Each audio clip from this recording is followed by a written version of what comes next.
ইসরায়েলের সাথে ষড়যন্ত্র করে বিএনপি প্রমাণ করেছে জনগণ নয়, নিজেদের স্বার্থ হাসিলের জন্যই তারা রাজনীতি করে। যুক্তরাজ্যে স্বদেশ প্রত্যাবর্তন দিবসের সভায় প্রধানমন্ত্রী। নিরাপত্তার কারণ দেখিয়ে জাতীয় সংসদের সামনে গড়ে তোলা হচ্ছে বেষ্টনী। সৌন্দর্য হারানোর পাশাপাশি লুইকারের নকশার ব্যত্যয় ঘটার আশঙ্কা। এবারও পছন্দের কলেজে ভর্তি নিয়ে শঙ্কায় এসএসসি ভর্তির ছোড়া। অনলাইনে ফর্ম পূরণে জটিলতার আশঙ্কা। নিশ্চিত করা হয়েছে সার্ভারের নিরাপত্তা, দাবি কর্তৃপক্ষের। প্রচণ্ড গরমে তীব্র পানি সংকটে বিপর্যস্ত চট্টগ্রাম নগরবাসী। বস্তি এলাকায় অবস্থা আরও সংকটাপন্ন। শিগগিরই সমস্যা সমাধানের আশ্বাস ওয়াসার। এবং আবাসন খাতে কালো টাকা বিনিয়োগে বাজেটে সুস্পষ্ট নির্দেশনা চান ব্যবসায়ীরা। অপ্রদর্শিত অর্থ বিনিয়োগের সুযোগ না দেওয়ার পরামর্শ অর্থনীতিবিদদের।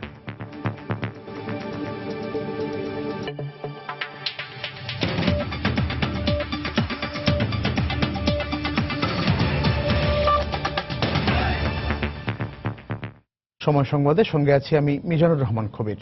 সরকার উৎখাতের লক্ষ্যে বিএনপি বারবার ষড়যন্ত্র করে ব্যর্থ হয়ে এখন ক্ষমতার লোভে ইসরায়েলের সাথে হাত মিলিয়েছে বলে মন্তব্য করেছেন প্রধানমন্ত্রী শেখ হাসিনা। তিনি বলেন, এর মাধ্যমে বিএনপি প্রমাণ করেছে তারা দেশের জন্য নয়, বরং সবসময় নিজেদের স্বার্থ হাসিলের জন্য রাজনীতি করে।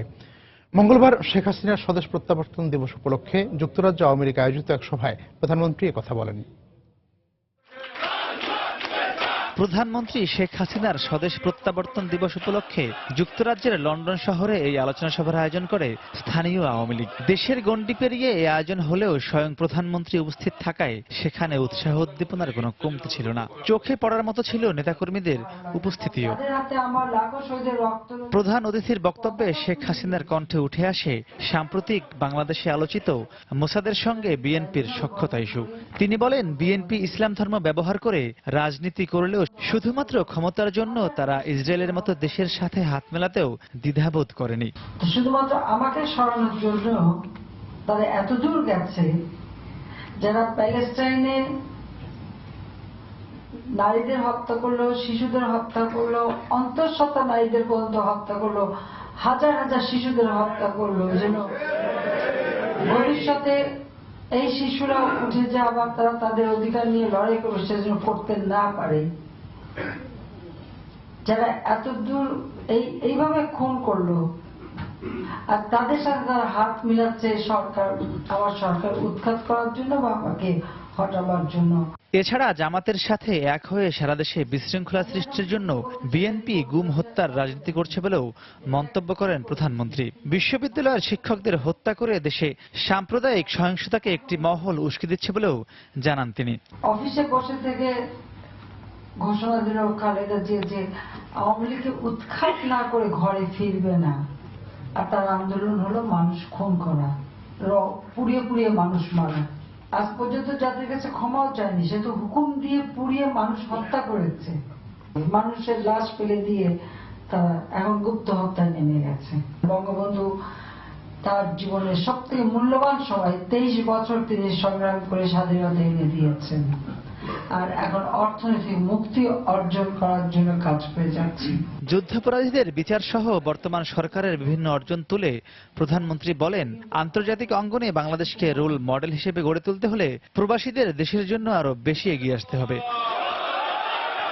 সময় সংবাদ, লন্ডন। বিংশ শতাব্দীর অন্যতম শ্রেষ্ঠ স্থাপত্য বাংলাদেশের জাতীয় সংসদ ভবন। বাংলাদেশের মানুষের ইতিহাস, ঐতিহ্য আর সংস্কৃতির কথা মাথায় রেখে এই ভবনটি তৈরি করা হলেও বারবার স্থপতি ডুয়াই কানের নকশার ব্যত্যয় ঘটার অভিযোগ উঠেছে। এবার নিরাপত্তার কারণ দেখিয়ে সংসদের সামনে বেষ্টনী দিচ্ছে গণপূর্ত অধিদপ্তর। সাধারণ মানুষ যেমন এ ধরনের বেষ্টনীর বিপক্ষে, তেমনি স্থপতিরও বলছেন এটি ডুয়াই কানের নকশার পরিপন্থী। বিস্তারিত এমআর আমিনের রিপোর্টে। গ্রাম বাংলার চিরায়ত রূপ, বাড়ির সামনে খোলা উঠান ও পাশে জলাশয় আর বাগান। সংসদ ভবনে এই চিন্তারই প্রতিফলন ঘটিয়েছেন লুয়াইকান। জনপ্রতিনিধিরা সংসদের ভেতরে থাকলেও বাইরে জনগণের কাছে তাদের যে দায়বদ্ধতা থাকবে সেটিরই প্রতীকী রূপ হিসেবে সংসদ ভবনটিকে চারপাশের প্রকৃতির সাথে মিশিয়ে দেন কান। সংসদের সামনে 8 ফুট উঁচু বেষ্টনী দেওয়ার মাধ্যমে সেই প্রতীকী রূপটি যেমন ব্যাহত করা হচ্ছে, তেমনি এই নান্দনিক ভবনটির সৌন্দর্য বিঘ্নিত হচ্ছে বলে অভিযোগ সাধারণ মানুষের। বেড়া দেওয়াটার পর জানি কেমন মনে হচ্ছে যে আমাদের নিজের না। এসেছি ছবি তোলার জন্য, কিন্তু বেড়াটার কারণে আমার একদম নার্ভাস বোধ। আগে সংসদটাকে আমরা যেভাবে দেখতে পাইছিলাম প্রাচীর ছাড়া অনেক কাছ থেকে, তো আমরা চাচ্ছি যে এখনো যেন আমরা ওইভাবেই দেখতে পারি। নিরাপত্তার কথা মাথায় রেখে সংসদের সামনে বেষ্টনী দেওয়ার কথা বললেও এর বিপক্ষে মত স্থপতিদের। এটা সিকিউরিটি পারপাস সার্ভ করে পাশাপাশি নান্দনিকতার ছোঁয়া আছে এবং দেখতে অনেক সুন্দর লাগবে। আমরা মনে করি যে দেয়ালটি দেওয়ার কোনো দরকার ছিল না। তার যে একটা সিম্বলিক এক্সপ্রেশন, সেটা বাউন্ডারি ওয়াল কিন্তু ফিলোসফিক্যালি দার্শনিকভাবে খুব ব্যাহত করছে। সেই ধরনের একটা বিল্ডিং এর সঙ্গে যখন আমরা কাজ করব, তখন তার প্রতি সম্মান রাখা উচিত ছিল। লুয়াইকানের নকশা আনতে প্রথম টিমটি আগামী 5 জুন যুক্তরাষ্ট্রের পেনসিলভেনিয়া যাবেন। তবে এই নকশার পূর্ণাঙ্গ বাস্তবায়ন করতে হলে সংসদ ভবন এলাকা থেকে উল্লেখযোগ্য 4টি সহ বেশ কয়েকটি স্থাপনা সরাতে হবে। মেইলে বা ফ্যাক্সে জানাবে যে আমাদের এই পরিমাণ নকশা এবং এই নকশা নেওয়ার জন্য এই পরিমাণ কস্ট আমাদের পে করতে হবে। সবকিছু করলে সরকার কিন্তু ব্যবস্থা নেবে। সেই সঙ্গে তাদের কিন্তু এই বঙ্গবন্ধু কনভেনশন সেন্টার, জিয়ার মাজার, স্পিকার, ডেপুটি স্পিকারের যে বিল্ডিং দুটো হয়েছে, সেগুলো সবই কিন্তু সরাতে হবে। 1964 সালে 6ই অক্টোবর শুরু হয়ে দীর্ঘ 20 বছরের প্রচেষ্টায় গড়ে তোলা হয় জাতীয় সংসদ। নগরী সহ দেশের বিভিন্ন প্রান্ত থেকে সৌন্দর্য উপভোগ করতে এই জাতীয় সংসদের সামনে আসেন সাধারণ মানুষ। তাই সৌন্দর্য দর্শনে ব্যাঘাত সৃষ্টি করে এমন কোনো কিছু সংসদের সামনে স্থাপন না করার দাবি তাদের। এমআর আমিন, সময় সংবাদ, ঢাকা। নিখোঁজের একদিন পর রাজধানীর খিলগাঁও এলাকা থেকে একটি টেক্সটাইল গ্রুপের অতিরিক্ত মহাব্যবস্থাপকের লাশ উদ্ধার করেছে পুলিশ। লাশ নেওয়া হয়েছে ঢাকা মেডিকেল কলেজ হাসপাতালে। এই মুহূর্তে সেখানে আছেন আমাদের রিপোর্টার শাফিন জাহিদ। বিস্তারিত জানতে আমরা সরাসরি চলে যাচ্ছি তার কাছে। শাফিন, খবির, আপনি জানেন যে নিখোঁজের একদিন পর কিন্তু একজনের আজকে রাজধানীর খিলগাঁও এলাকা থেকে একজনের লাশ উদ্ধার করা হয়েছে, যার নাম হচ্ছে মিজানুর রহমান। এবং আজকে কিন্তু তাকে তিনি কিন্তু রাজধানীর গুলশান এলাকার একটি সাইম টেক্সটাইল নামের একটি প্রতিষ্ঠানে কিন্তু অতিরিক্ত মহাব্যবস্থাপক পদে ছিলেন। তো আমি এই মুহূর্তে ঢাকা মেডিকেলে অবস্থান করছি। তার লাশ এখন এখানেই আছে। তো আমরা তার পরিবারের বরাত দিয়ে এবং পুলিশের বরাত দিয়ে যে তথ্যগুলো এখন পর্যন্ত জানতে পেরেছি, সেটি হচ্ছে তিনি গতকাল সকালে তার কর্মস্থলের যাওয়ার জন্য কিন্তু বাসা থেকে বের হন এবং কাজ শেষ করে কিন্তু বিকেলে বাসায় ফিরছিলেন। এবং বিকেলে যখন বাসায় ফিরছিলেন তখন 7টার গতকাল বিকালের দিকে কিন্তু শেখের জায়গার মস্তমাঝি এলাকায় কিন্তু তিনি তার ড্রাইভারকে বলেন যে আমি কিছুক্ষণের জন্য আসছি। তার গাড়ি থেকে বের হয়ে তিনি গাড়ি থেকে নেমে যান এবং পরবর্তী তার গাড়িতে ফিরে আসেন না এবং গাড়িতে আসেন না। পরবর্তীতে ড্রাইভার অনেকক্ষণ জানার পরে বাড়িতে বিষয়টি জানানো হয় এবং বাড়ি থেকে কিন্তু যে বিষয়টা জানতে পেরেছি যে বাসা থেকে গতকালকে থেকে খোঁজাখুঁজি করা হয়। পরবর্তীতে তাকে অনেক খুঁজেও পাওয়া যায় না। পরে রাজধানী খিলগাঁও থানায় তার নামে একটি জিডি করা হয় এবং পরবর্তীতে যে বিষয়টা আমরা জানতে পেরেছি যে আজকে সকাল 7টার দিকে খিলগাঁও শেখের জায়গার মস্তমাঝি এলাকা থেকে তার লাশটি উদ্ধার করা হয়েছে। তো পুলিশের বরাত দিয়ে যে তথ্যটি আমরা জানতে পেরেছি, পুলিশ এখন পর্যন্ত বলেছেন যে তার কোনো পূর্ব শত্রুতা ছিল কিনা এমন কোনো তথ্য জানেন না। তবে খাদ্যে বিষক্রিয়ার ফলে তিনি মারা গেছেন বলে আমাদেরকে পুলিশ জানিয়েছেন। তো আমার কাছে মোটামুটি এই তথ্য ছিল। পরবর্তীতে আরো কিছু জানতে পারলে খবর আপনার মাধ্যমে দর্শকদেরকে জানিয়ে দেওয়ার চেষ্টা করব। খবর শাফিন জাহিদ আমাদের জানাচ্ছিলেন ঢাকা মেডিকেলের সামনে থেকে। সেখানে গতকাল নিখোঁজ হওয়ার পর আজ সকালে একজন টেক্সটাইল কর্মকর্তার লাশ উদ্ধার করা হয়েছে, সে বিষয়ে তিনি আমাদেরকে বিস্তারিত জানাচ্ছিলেন। এবারও পছন্দের কলেজে ভর্তি নিয়ে শঙ্কায় রয়েছেন এইচএসসি ভর্তিচ্ছু শিক্ষার্থীরা। আগামী 26শে মে থেকে 2016-17 শিক্ষাবর্ষে অনলাইন ও মোবাইল ফোনে SMS এর মাধ্যমে উচ্চ মাধ্যমিকে ভর্তির আবেদন করতে পারবে তারা। এবার ছাত্রছাত্রীদের সুরক্ষা নিশ্চিতে বাড়তি নিরাপত্তা নেওয়া হয়েছে বলে জানিয়েছেন অনলাইন সফটওয়্যার পরিচালনার দায়িত্ব পাওয়া বুয়েটের প্রকৌশলীরা। তবে পরীক্ষা ছাড়া প্রযুক্তি ব্যবহারে শিক্ষার্থীরা ক্ষতিগ্রস্ত হচ্ছে বলে মনে করেন অনেক শিক্ষাবিদ। রিপোর্ট শফিক মোহাম্মদের। গেল বছর এসএসসিতে গোল্ডেন এ প্লাস পেয়েও এই শিক্ষার্থী ভর্তি হতে পারেননি পছন্দের কলেজে। নিজের অনিচ্ছাকৃত ভুলের খেসারত দিতে সময় শেষ হওয়ায় পছন্দের তালিকার সব শেষ কলেজে ভর্তির সুযোগ পায় সে। নটরডেমে চান্স না পাওয়ার কারণে একদম অনীহা সৃষ্টি হয়েছে, যার কারণে পড়ালেখা এখন সেরকম হচ্ছে না। গেল বছর এইচএসসিতে অনলাইনে ভর্তির আবেদনে কলেজ নির্বাচনে সার্ভার হ্যাং সহ নানা অভিযোগে বোর্ড চত্বরে প্রতিদিনই ভিড় করেন অসংখ্য শিক্ষার্থী ও তাদের অভিভাবকরা। একই আতঙ্কে আছেন চলতি সেশনে উচ্চ মাধ্যমিক ভর্তি ইচ্ছু শিক্ষার্থীরাও। পাশাপাশি কোটা বাড়ানোয় মেধাবীরা বঞ্চিত হবেন বলে আশঙ্কা করেছেন তারা। ঢাকা কলেজে আবার ভর্তি হওয়ার ইচ্ছা, এখন যদি সেখানে বাই চান্স আমি কোনো কারণে ভর্তি না হইতে পারে, আমার অন্য কলেজে পড়তে আবার একটু খারাপ লাগবে। দেখা গেল যে আমার যেটা পছন্দের কলেজ ছিল সেটা আমি পেলাম না, তো সরকারের পছন্দ মতো দিচ্ছে, সেটা তো আমার চয়েসের সাথে মিলছে না। তবে বুয়েট বলছে অভিজ্ঞতাকে কাজে লাগিয়ে অধিক সুরক্ষার ব্যবস্থা করা হয়েছে এবার। অনেকগুলো স্কুলের কলেজের নামের ভেতরে আইডিয়াল শব্দটা আছে, কোন আইডিয়ালটা সে সিলেক্ট করতে চাচ্ছে এই ব্যাপারটা আমি শিক্ষার্থীদেরকে খুব সাবধান থাকতে বলবো। এবার বোর্ড কর্তৃপক্ষ নম্বরটি দিয়ে দিবেন, এর ফলে যে কোনো ছাত্র ছাত্রী অন্তত পক্ষে তাদের বন্ধু বান্ধবদের তুলনায় তাদের অবস্থান কি সেটা জানতে পারবে।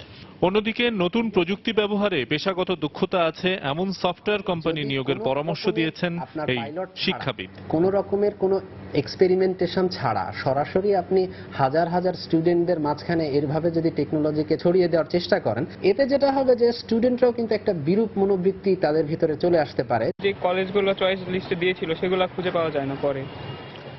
রাজধানী ঢাকা সহ প্রতিটি জেলাতে ভালোর তকমা পাওয়া কলেজের সংখ্যা আছে হাতে গোনা।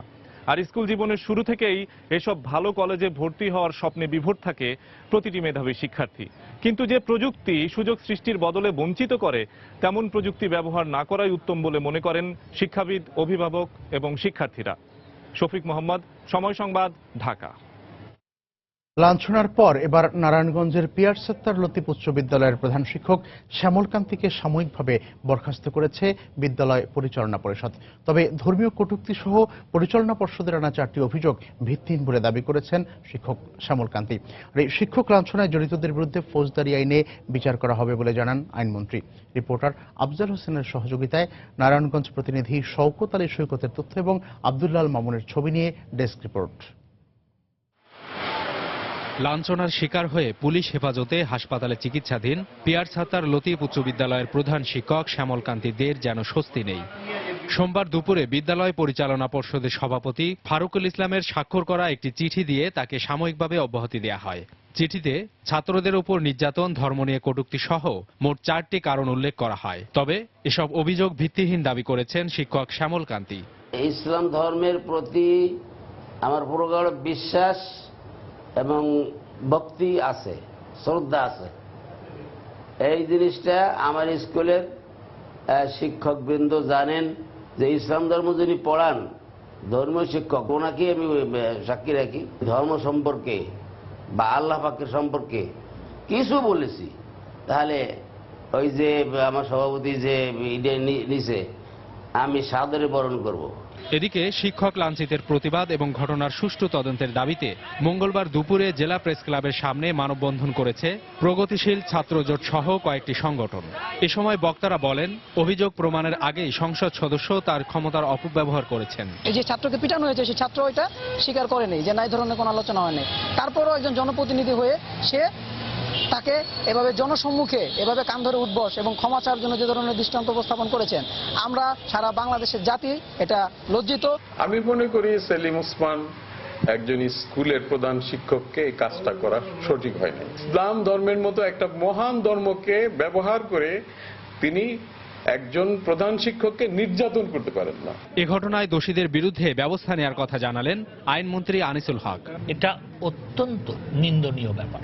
এই অপরাধের জন্য আমার মনে হয় যারা এই ব্যাপারে জড়িত তাদেরকে নিশ্চয়ই শাস্তি ভোগ করতে হবে। গত 13ই মে ইসলাম ধর্ম নিয়ে কটূক্তির অভিযোগে স্থানীয় সংসদ সদস্য উপজেলা শিক্ষা কর্মকর্তার উপস্থিতিতে প্রধান শিক্ষক শ্যামলকান্তিকে লাঞ্ছিত করা হয়। সময় সংবাদ, নারায়ণগঞ্জ। সময় সংবাদে আরো থাকছে, লোডশেডিং এ অতিষ্ঠ ভোলার জনজীবন, বিভিন্ন কলকারখানায় উৎপাদন ব্যাহত, বিতরণ বিভাগের অব্যবস্থাপনাই দায়ী বলছেন গ্রাহকরা। প্রচণ্ড গরমের মধ্যে তীব্র পানি সংকটে বিপর্যস্ত চট্টগ্রাম নগরবাসী। অবস্থা সম্পন্নরা বোতলজাত পানি দিয়ে প্রয়োজনের কিছুটা মেটালেও বস্তি এলাকায় নেমে এসেছে চরম দুর্ভোগ। বিদ্যুৎ সংকটের পাশাপাশি স্তর নিচে নেমে যাওয়ায় গভীর নলকূপ থেকেও পাওয়া যাচ্ছে না প্রয়োজনীয় পানি। চলমান প্রকল্প থেকে পানি সরবরাহ শুরু হলে সংকট অনেকটা কেটে যাবে বলে দাবি চট্টগ্রাম ওয়াসার। আশরাফুল আলম মামুনের ক্যামেরায় শফিকুল আলমের প্রতিবেদন। গরমের তীব্রতা বাড়ার সাথে সাথে নগরীতে বাড়ছে পানির চাহিদা, সেই তুলনায় বাড়ছে না সরবরাহ। কলসি নিয়ে ঘন্টার পর ঘন্টা দীর্ঘ লাইনে দাঁড়িয়েও পাচ্ছে না কাঙ্ক্ষিত পানি। পানির এই সংকট বাসাবাড়ি থেকে শুরু করে ব্যবসা প্রতিষ্ঠানেও। গরমকাল আমরা ওয়াসার পানি পাইছি না, আমরা খুব কষ্ট করে চলতে পারছি। ডিবে পানিতে পাই, আমরা ওয়াসার পানি পাচ্ছি না। আমরা বলি না, সবাই অনেক অনেক জায়গায় অনেক সমস্যা হয়েছে। অনেক টাইম আমরা দাঁড়ায় থাকতে হয়, পানি আমরা পাওয়ার লাগি ঘন্টা দেড় ঘন্টা দাঁড়ায় থাকতে হয়। নানা সমস্যা ও নিজেদের অসহায়ত্বের কথা স্বীকার করে সরবরাহকারী 12টি ট্রাক দিয়ে পানির সংকট নিরসনে কোনো রকমের চেষ্টা চালাচ্ছে ওয়াসা। 9 কোটি লিটার আমরা সরবরাহ করি সার্ফেস ওয়াটার থেকে, আর বাকি 12 কোটি বিভিন্ন টিউবওয়েল থেকে আমরা সরবরাহ করি। টিউবওয়েলের পানিটা মোস্ট আনরিলায়েবল। তারপরে আবার গরমের সময় আসলে পরে ইলেকট্রিক্যাল ফেলিউরটা বেশি বেড়ে যায়। এই সমস্ত কারণে গরমের সময় আমাদের পানির প্রোডাকশন ক্যাপাসিটি কমে প্রায় 18 থেকে 19 কোটি লিটারে চলে আসে। তো আমরা এটাকে 20-এর উপর রাখার জন্য আপ্রাণ চেষ্টা করি। তবে এই বছরের শেষের দিকে রাঙ্গুনিয়ার কর্ণফুলী পানি শোধনাগার প্রকল্প চালু হলে পানির সংকট অনেকটা কেটে যাবে বলে জানালেন ওয়াসার এই শীর্ষ কর্মকর্তা। যদি 14 সালে রাজনৈতিক গোলযোগটা না হতো এবং 15 সালে আবার 3 মাস আমরা বাধাগ্রস্ত না হইতাম, তাহলে এটা 15 সালের মধ্যে শেষ হয়ে যেত। এখন এটা শেষ পর্যায়ে আছে, এই বছরের মধ্যে এটা চালু হবে। তাইলে জনগণ 14 কোটি লিটার পানি অ্যাড হলে অন্ততপক্ষে আমরা আশা করি 70% পানির যে সমস্যা সেটা মিটে যাবে। নগরীর 55 লাখ মানুষের দৈনিক পানির চাহিদা 50 কোটি লিটার। অন্যান্য সময় ওয়াসা 21 কোটি লিটার পানির সরবরাহ করলেও এখন তা নেমে এসেছে 17 থেকে 18 কোটি লিটারে। শফিকুল আলম, সময় সংবাদ, চট্টগ্রাম। পর্যাপ্ত মজুদ থাকায় আবারও চাল রপ্তানির সিদ্ধান্ত নিয়েছে সরকার। মঙ্গলবার দুপুরে সচিবালয়ে ব্যবসায়ীদের সঙ্গে বৈঠকে বাণিজ্যমন্ত্রী একথা জানান।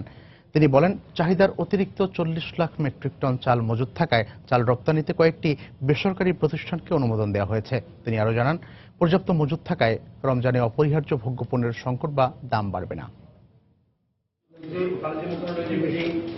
রমজানে নিত্যপণ্যের মূল্য স্থিতিশীল রাখতে আমদানিকারক, উৎপাদক, পাইকারি ও খুচরা ব্যবসায়ীদের সাথে সচিবালয়ে আয়োজিত বৈঠকে নিত্যপণ্যের মজুদ ও আমদানি চিত্র তুলে ধরে বাণিজ্যমন্ত্রী তোফায়েল আহমেদ জানান, চাল, চিনি, ভোজ্য তেল, ছোলা সহ প্রতিটি পণ্যের চাহিদার চেয়ে মজুদ অনেক বেশি আছে। এই সময় তিনি আরও জানান, চাহিদার চেয়ে চালের মজুদ অনেক বেশি থাকায় সরকার পুনরায় চাল রপ্তানির সিদ্ধান্ত নিয়েছে। চিনি আমাদের যা চাহিদা তার থেকে বেশি আছে, মসুরের ডালের যা চাহিদা তার থেকে বেশি আছে। সুতরাং বৃদ্ধি হওয়ার কোনো কারণ নেই। 30 থেকে 40 লক্ষ টন বৃদ্ধি।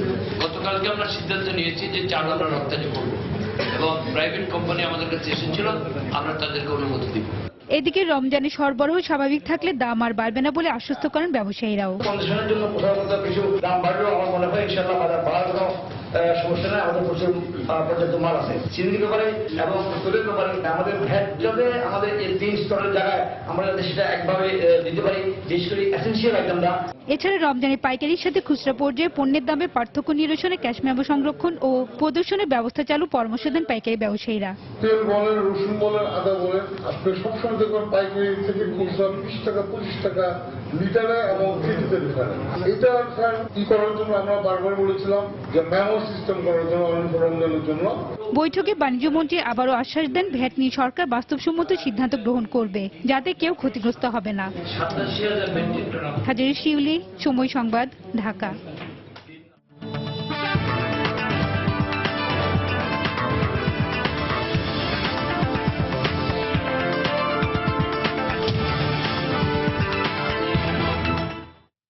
আবাসন খাতে কালো টাকা বিনিয়োগে আসছে বাজেটে সুস্পষ্ট নির্দেশনা চান ব্যবসায়ীরা।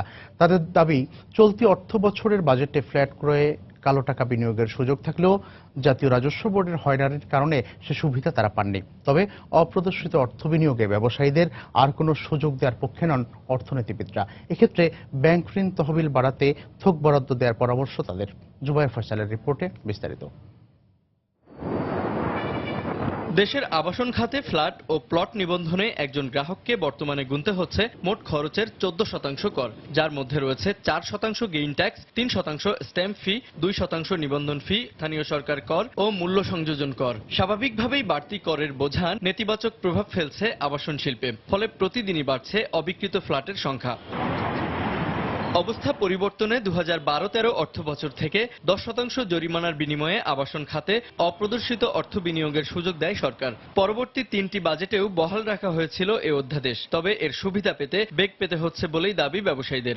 একদিকে ব্ল্যাক মানি ইনভেস্ট করার জন্য সুযোগ দিয়েছে, অন্যদিকে এনবিআর থেকে আমাদেরকে চিঠি দেওয়া হয়েছে আপনাদের এখানে কারা কারা বিনিয়োগ করেছে তাদের লিস্ট দেন। এই দ্বিমুখী নীতি মানার কারণে যাদের কাছে ব্ল্যাক মানি বা অপ্রদর্শিত অর্থ রয়েছে এই বিনিয়োগটা আমরা পাইনি। সেজন্যই বলছি অপ্রদর্শিত টাকাটা অন্তত আরো 5 বছরের জন্য কোনো প্রশ্নহীনভাবে ব্যবহার করতে দেয়া। এটা 19B ধারায় 2007 সালেও এটা ব্যবহার হতো। তবে আবাসন খাতে অপ্রদর্শিত অর্থ বিনিয়োগে নতুন কোনো সিদ্ধান্তের বিরুদ্ধে অর্থনীতিবিদরা। তাদের পরামর্শ, ছোট ফ্ল্যাট ক্রয়ে সুদের হার কমানোর উদ্যোগ নেয়ার পাশাপাশি হাউজিং লোন নামে একটি তহবিল গঠন করার। কোনো ধরনের প্রশ্ন না করার যে বিষয়টি দাবি থাকে সেটির আসলে সুযোগ নেই আমার মনে হয়। যদি একটি বড় ফান্ড রাখা যায় যেখান থেকে স্বল্প সুদে মূলত যারা অ্যাপার্টমেন্ট কিনবেন তাদের জন্য ঋণের ব্যবস্থা করা, সেরকম করলে হয়তো বিক্রির ক্ষেত্রে একটা প্রণোদনা তৈরি হতে পারে। এছাড়া শিল্পের স্বার্থে বিনা শুল্কে অগ্নি নিরাপত্তা সামগ্রী আমদানি, ভবন নির্মাণে প্রয়োজনীয় পণ্য সামগ্রীর ওপর শুল্ক আরোপ না করারও পরামর্শ অর্থনীতিবিদদের। এটা এমন না যে সব কাজ। জুবাইর ফয়সাল, সময় সংবাদ, ঢাকা। সময় সংবাদে আরো থাকছে। পায়রা ও পাণ্ডব নদীর ভাঙনে হুমকিতে পটুয়াখালীর লেবুখালী ফেরিঘাট, নদীগর্ভে বিলীন হয়ে গেছে কয়েক হাজার ঘরবাড়ি। প্রকল্প অনুমোদনের অপেক্ষায় পানি উন্নয়ন বোর্ড। পঞ্চম দফায় যশোরের 3 উপজেলার 28টি ইউনিয়নের নির্বাচনী প্রচারণা জমে উঠেছে। রাত দিন প্রচারণায় ব্যস্ত প্রার্থীরা, যাচ্ছেন ভোটারদের দ্বারে দ্বারে। যোগ্য প্রার্থী বেছে নিতে ভোটাররাও করছেন নানা বিচার বিশ্লেষণ।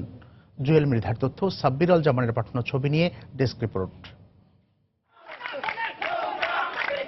যশোরে পঞ্চম দফা ইউনিয়ন পরিষদ নির্বাচনকে কেন্দ্র করে বাঘারপাড়া উপজেলার 9টি ইউনিয়নে জোরেশোরে চলছে প্রচারণা। সকাল থেকে রাত পর্যন্ত বিরামহীনভাবে প্রার্থীরা ছুটছেন ভোটারদের ঘরে ঘরে। ভোটারদের সমর্থন আদায়ে এলাকার উন্নয়ন সহ নানা প্রতিশ্রুতি দিচ্ছেন তারা। সব মিলিয়ে জমজমাট এখন নির্বাচনী পরিবেশ। সরকার দলীয় প্রার্থীরা শান্তিপূর্ণ পরিবেশের কথা বললেও তাদের বিরুদ্ধে হুমকি দেওয়ার অভিযোগ অনেক প্রার্থীর।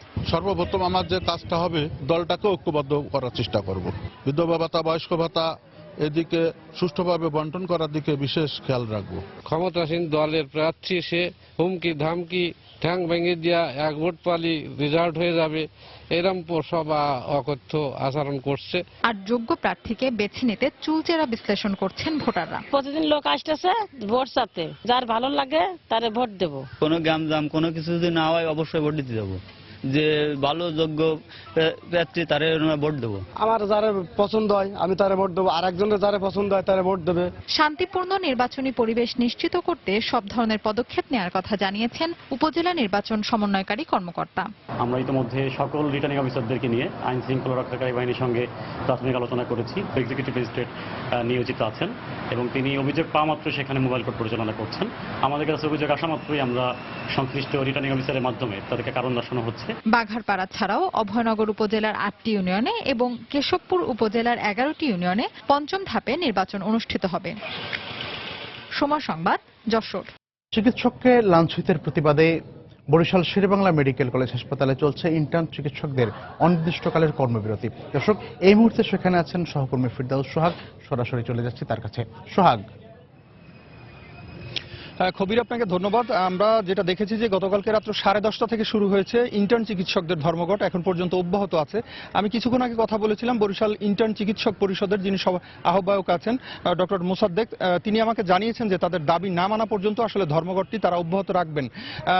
আমরা জানতে চেয়েছিলাম যে গতকালকে আপনাদের ইন্টার্ন চিকিৎসক পরিষদের সভাপতির কাছে যে দাবিটি ছিল তার একটি কিন্তু পূরণ হয়েছে।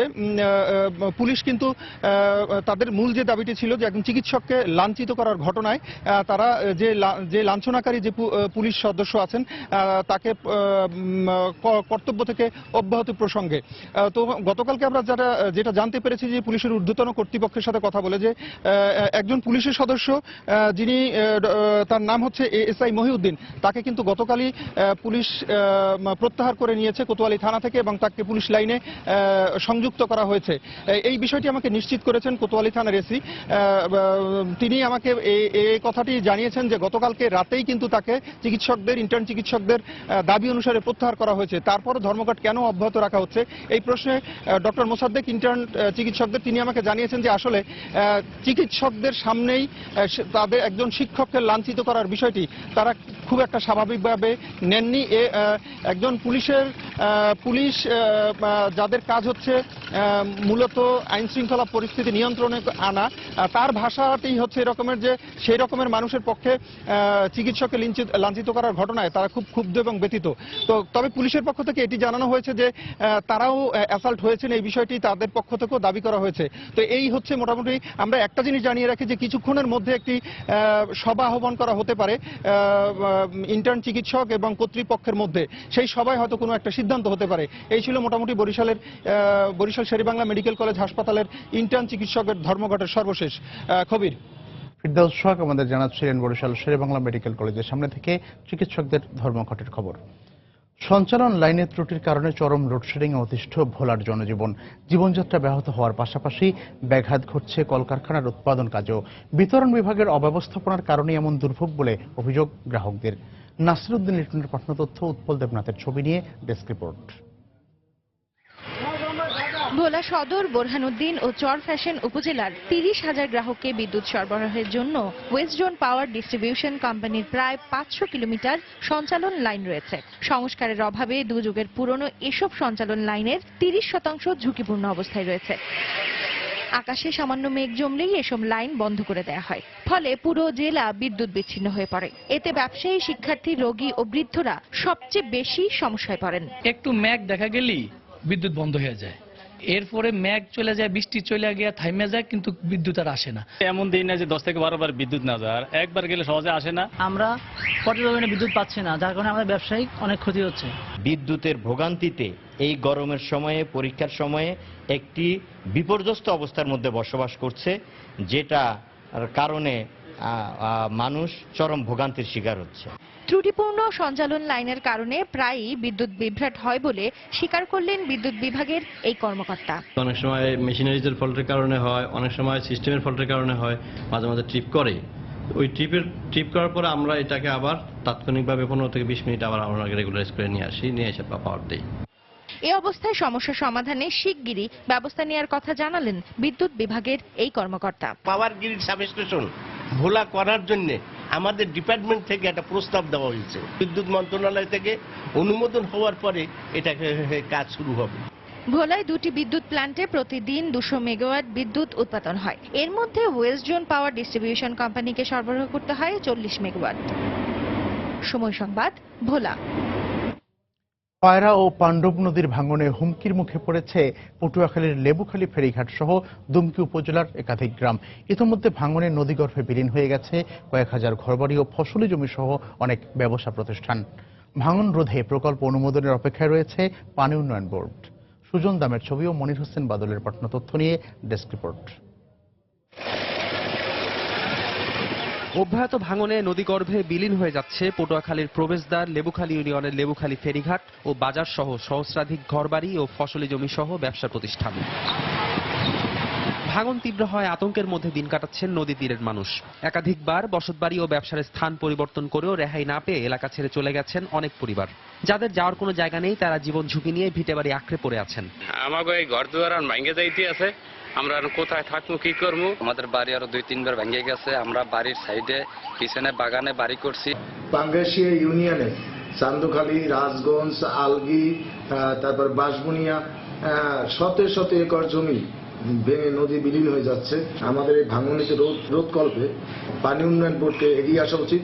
এদিকে ভাঙন রোধে পানি উন্নয়ন বোর্ডের নেওয়া কাজের মান নিয়ে এলাকাবাসীর রয়েছে নানা অভিযোগ। যারা পাইলিং করছে তারা কিছু হালাই আর তা সব বিক্রি করে এরা খাইয়ে গেছে। এখন আমরা কোথায় যাবো, কি করবো? কোন রকম আইয়া ওই একটু পাইলিং ফিলিং করে, হ্যাঁ, আবার ওই ভেঙে ছিঁড়ে 2 দিন পরে লইয়ে যায়। ভাঙন রোধে জাইকার সহযোগিতায় একটি প্রকল্প অনুমোদনের জন্য প্রস্তাবনা পাঠানো হয়েছে বলে জানালেন পানি উন্নয়ন বোর্ডের এই শীর্ষ কর্মকর্তা। প্রকল্পটি অনুমোদিত হলে নদীটি সংরক্ষণ কাজ বাস্তবায়ন করা হবে এবং ওই অঞ্চলের দুঃখ দুর্দশা লাঘব হবে। নদী ভাঙনের মুখে রয়েছে লেবুখালী ইউনিয়ন সহ ক্ষতিগ্রস্ত 20টি গ্রামের কয়েক হাজার মানুষ। সময় সংবাদ, পটুয়াখালী। ময়মনসিংহের তারাকান্দায় 2টি বাসের মুখোমুখি সংঘর্ষে 3 জন নিহত হয়েছেন, আহত হয়েছেন অন্তত 23 জন। গতকাল ময়মনসিংহ হালুয়াঘাট সড়কের বাগুন্দা এলাকায় এই দুর্ঘটনা ঘটে। পুলিশ জানায়, ঢাকামুখী শ্যামলী বাংলা সার্ভিসের একটি যাত্রীবাহী বাসের সঙ্গে বিপরীত দিক থেকে আসা ইমাম পরিবহনের একটি বাসের সংঘর্ষ হয়। এতে দুর্ঘটনাস্থলেই আলামিন নামে একজন নিহত হন। পরে আহত 25 জনকে উদ্ধার করে ময়মনসিংহ মেডিকেল কলেজ হাসপাতালে ভর্তি করে পুলিশ ও ফায়ার সার্ভিস। গতরাতে সেখানে চিকিৎসাধীন অবস্থায় আরও 2 জনের মৃত্যু হয়, তবে এই 2 জনের পরিচয় জানাতে পারেনি পুলিশ। সিলেটে ভারতীয় সহকারী হাইকমিশন ও ইন্দিরা গান্ধী কালচারাল সেন্টারের যৌথ আয়োজনে বিশ্বকবি রবীন্দ্রনাথ ঠাকুরের 155তম জন্মবার্ষিকী পালিত হয়েছে। এ উপলক্ষে গতকাল সন্ধ্যায় সিলেটে কবি নজরুল অডিটোরিয়ামে এক মনোমুগ্ধকর সঙ্গীত সন্ধ্যার আয়োজন করা হয়। অনুষ্ঠানে ভারতের গুণী শিল্পী পারমিতা মল্লিক রবীন্দ্রসঙ্গীত পরিবেশন করেন। সঙ্গীত সন্ধ্যায় সিলেটের বিভাগীয় কমিশনার জামাল উদ্দিন আহমদ সহ ভারতীয় হাইকমিশনের কর্মকর্তারা উপস্থিত ছিলেন।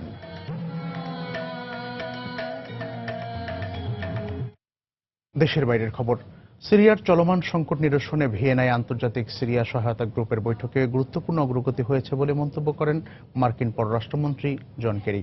একই সঙ্গে তিনি পরবর্তী দফার শান্তি আলোচনা শুরুর বিষয়ে আশাবাদ ব্যক্ত করেন। এদিকে শান্তি আলোচনায় সিরিয়ার সব বিরোধী পক্ষের প্রতিনিধিদের অংশগ্রহণ করা উচিত বলে মন্তব্য করেছেন রুশ পররাষ্ট্রমন্ত্রী সের্গেই ল্যাভরভ।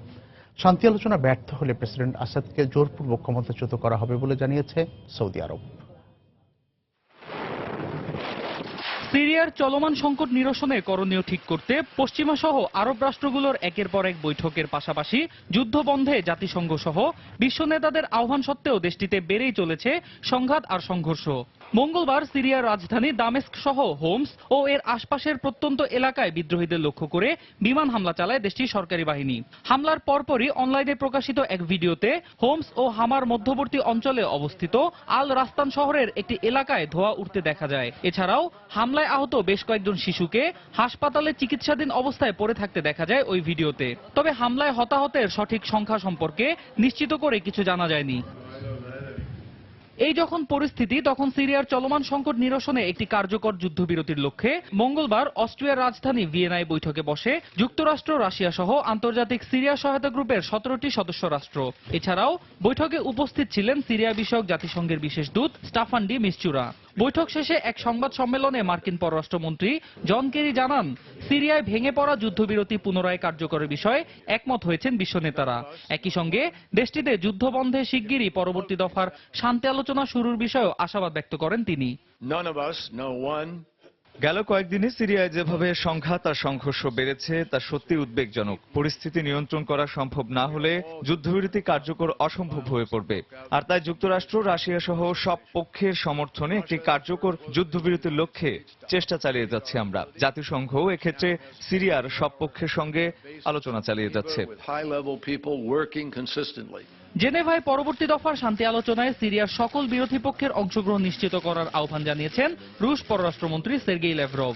একই সঙ্গে দেশটির বিরোধী পক্ষ যাতে কোনো ধরনের পূর্ব শর্ত ছাড়াই আলোচনায় অংশ নেয়, সে লক্ষ্যে যুক্তরাষ্ট্র ও রাশিয়ার পক্ষ থেকে চাপ প্রয়োগ করা হবে বলেও জানান তিনি। এদিকে শান্তি আলোচনা ব্যর্থ হলে বিকল্প পরিকল্পনার অংশ হিসেবে প্রয়োজনে প্রেসিডেন্ট আসাদকে জোরপূর্বক ক্ষমতাচ্যুত করা হবে বলে জানিয়েছে সৌদি আরব। মঙ্গলবার ভিয়েনায় আন্তর্জাতিক সিরিয়া সহায়তা গ্রুপের বৈঠক শেষে সাংবাদিকদের এসব কথা জানান সৌদি পররাষ্ট্রমন্ত্রী আদেল আল জুবায়ের। অন্যয় কর্মকার, সময় সংবাদ। ভারতে তীব্র পানি সংকটে বিপর্যস্ত হয়ে পড়েছে জনজীবন। মঙ্গলবার দেশটির উত্তরাঞ্চলের হরিয়ানা রাজ্যে পানি সংগ্রহ করতে গিয়ে 5 জনের মৃত্যু হয়েছে। প্রত্যক্ষদর্শীরা জানান, একটি পরিত্যক্ত কুয়া থেকে পানি সংগ্রহের সময় 5 জনের মৃত্যু হয়। পুলিশের পক্ষ থেকে জানানো হয়েছে, প্রায় 6-7 বছর ধরে কুয়াটি অব্যবহৃত ছিল। এবছর এখন পর্যন্ত পানি সংকটে প্রায় 300 জনের মৃত্যুর খবর পাওয়া গেছে। এর মধ্যে হরিয়ানায় মৃতের সংখ্যা সবচেয়ে বেশি। গেল সপ্তাহেই ভারতীয় সুপ্রিম কোর্ট হরিয়ানার রাজ্য সরকারকে দ্রুত পদক্ষেপ নেওয়ার তাগিদ দেয়। উত্তরাঞ্চলে যখন গরমে সবার নাকাল অবস্থা, ঠিক তখন দক্ষিণাঞ্চলে তামিলনাড়ুর বেশ কয়েকটি জায়গায় একপশলা বৃষ্টি জনমনে স্বস্তি এনে দিয়েছে।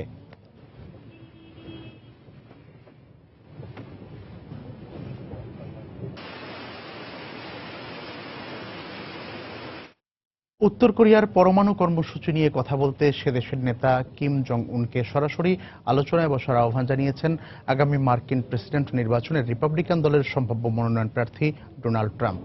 মঙ্গলবার তিনি মার্কিন গণমাধ্যমকে জানান, কিম জং উনের সাথে কথা বলতে কোনো আপত্তি নেই তার এই বক্তব্যের পরেই যথারীতি সমালোচনা শুরু হয়েছে বিভিন্ন মহলে। ডেমোক্র্যাট মনোনয়ন প্রত্যাশী হিলারি ক্লিন্টন ট্রাম্পের এই বক্তব্যকে উদ্ভট বলে মন্তব্য করেছেন। তিনি আরও বলেছেন, মার্কিন পররাষ্ট্রনীতিতে ট্রাম্প খুবই অজ্ঞ। উত্তর কোরিয়া বিষয়ে এই মন্তব্যের পর ট্রাম্প বার্তা সংস্থা রয়টার্সকে দেয়া এক সাক্ষাৎকারে বলেন, ইউক্রেন ইস্যুতে রাশিয়ার বিপক্ষে রয়েছেন তিনি। এর আগে অবশ্য তিনি সবসময়ই রুশ প্রেসিডেন্ট ভ্লাদিমির পুতিনকে সমর্থন জানিয়েছিলেন। এদিকে কিছুদিন আগে মুসলিমদের যুক্তরাষ্ট্রে প্রবেশে নিষেধাজ্ঞার বিষয়েও নিজের অবস্থান পরিবর্তন করে নমনীয় হওয়ার কথা জানান ট্রাম্প।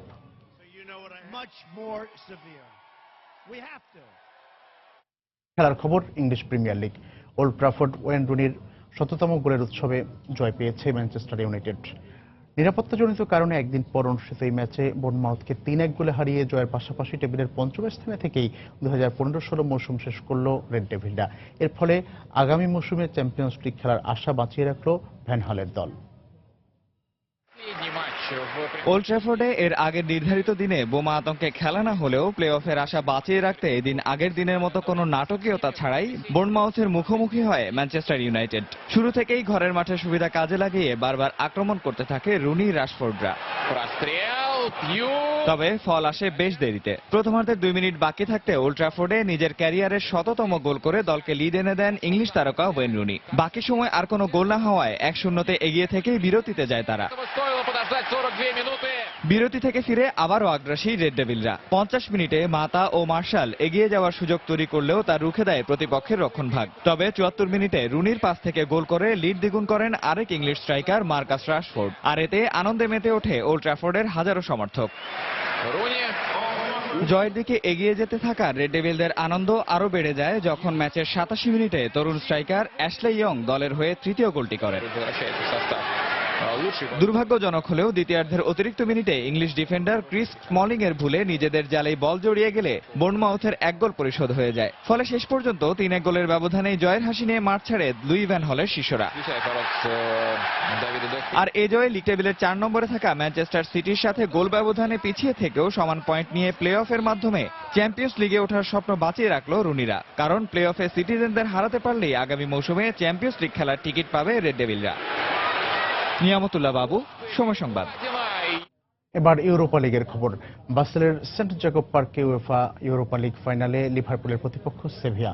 বর্তমান চ্যাম্পিয়ন সেভিয়া চায় হ্যাটট্রিক শিরোপা জিততে। অন্যদিকে শিরোপা খরায় থাকা অলরেডদের চোখ ২০০৫-এর পরে ইউরোপা লিগে নিজেদের শ্রেষ্ঠত্ব ফিরে পেতে। বাংলাদেশ সময় আজ রাত ১:৩০ ম্যাচটি শুরু হবে।